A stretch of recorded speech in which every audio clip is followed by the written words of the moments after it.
bohong.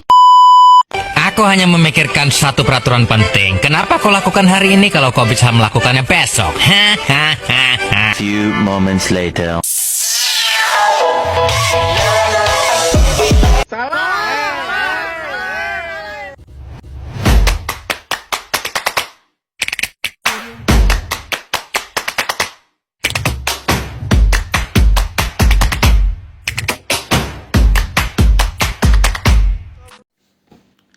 Baik, bismillahirrahmanirrahim. Assalamualaikum warahmatullahi wabarakatuh. Perkenalkan, nama saya Fahri Muhammad Fahrudin dengan NIM 123200228. Nah, saya di sini akan menjelaskan tentang latar belakang masalah pendidikan Islam. Baik, langsung saja. Pendidikan Islam pada dasarnya tidak hanya bertujuan untuk mengajarkan pengetahuan agama, tetapi juga membentuk akhlak dan kepribadian yang baik. Hal ini justru sudah ditegaskan oleh para filosof muslim seperti Al-Ghazali bahwa pendidikan seharusnya membuat manusia itu semakin dekat dengan Allah. Bukan semakin jauh, tetapi semakin dekat dengan Allah. Nah, begitu pula menurut filosof Ibnu Khaldun, pendidikan itu tidak cukup hanya teori saja, tetapi harus disertai dengan pembiasaan dan lingkungan yang mendukung pembentukan karakter yang bisa membuat karakter yang sangat menumbuhkan karakter baik di dalam diri kita sendiri gitu. Di pendidikan ini tidak hanya bersifat teori ya, kita tidak hanya mengetahui teori saja, namun dalam kenyataannya tujuan ideal tersebut belum sepenuhnya tercapai.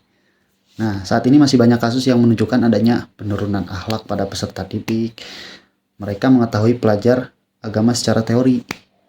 Mereka hanya mengetahui pelajaran agama itu secara teori saja, tapi belum mampu menerapkan dalam kehidupan nyata. Nah, fenomena seperti kurangnya adab terhadap guru, lalai dalam sholat, saling mengejek satu sama lain, sama teman, serta penyalahgunaan media digital, yang mana media digital di tahun sekarang ini sangat membludak sangat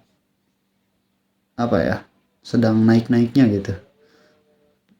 Banyaknya AI juga ya.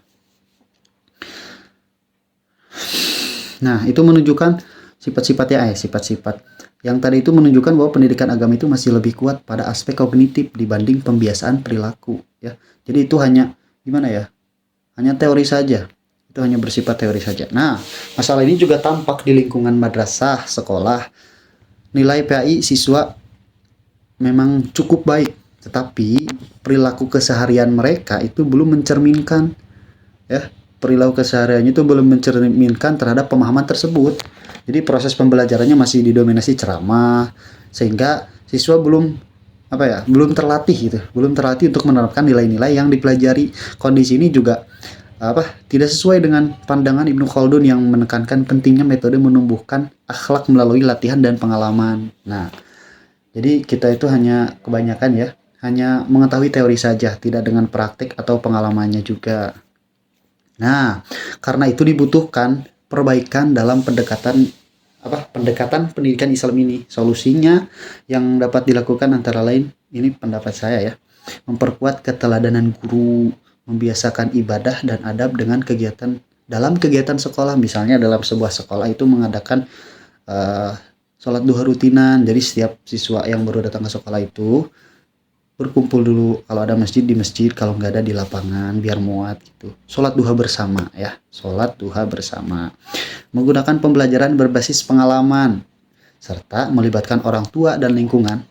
Nah, dengan melibatkan orang tua dan lingkungan, ini bisa dengan cara ini pendidikan Islam itu diharapkan benar-benar membentuk peserta didik yang tidak hanya paham secara teori saja, tetapi juga mampu berakhlak dan mampu menerapkan nilai-nilai Islam dalam kehidupan sehari-hari. Contohnya sudah banyak ya di lingkungan sekolah, yang seperti kasus-kasus sebelumnya yang ada seorang siswa yang merokok di lingkungan sekolah. Otomatis kan setiap sekolah itu kan punya aturannya ya, punya aturan masing-masing ya, karena ya pasti semua sekolah itu punya aturan dilarang merokok di area sekolah. Kenapa guru kepala sekolah itu sampai berani menampar siswanya? Karena itu supaya untuk memberikan efek jera. Tetapi Tapi mengapa siswanya malah melaporkan ke orang tua dan orang tuanya juga malah melaporkan ke pihak yang berwajib gitu. Padahal itu tidak seharusnya seperti itu, karena memang sudah lingkungan sekolah, yang namanya juga sekolah itu tempat pendidikan ya, harus dididik dengan cara ya, kalau dibandingkan dengan zaman dulu itu berbeda ya dengan zaman sekarang. Zaman dulu itu meskipun ditampar, dipukul lah, dipukul pakai, tahu yang penggaris yang panjang itu, nah pakai itu biasanya kalau zaman-zaman dulu itu nggak ada. Kita sebagai siswa itu dulu itu nggak ada laporan ke orang tua, nggak ada ini itu. Bahkan kalau kita ngadu ke orang tua yang marahin kita, kenapa kamu berbuat seperti itu ya. Jadi begitulah, contohnya kita ambil hikmahnya aja, tanpa hanya, kalau kita hanya memahami pemahaman teori saja itu kurang ya teman-teman. Kita harus dibarengi dengan pengalaman secara di lingkungan sekitar, mengamalkan apa teori yang sudah kita pahami, itu amalkan begitu. Itu saja yang bisa saya sampaikan. Terima kasih yang sudah memperhatikan. Billahi taufiq wal hidayah. Assalamualaikum warahmatullahi wabarakatuh. Thank you, everyone! Thank you, Elmer! Boom!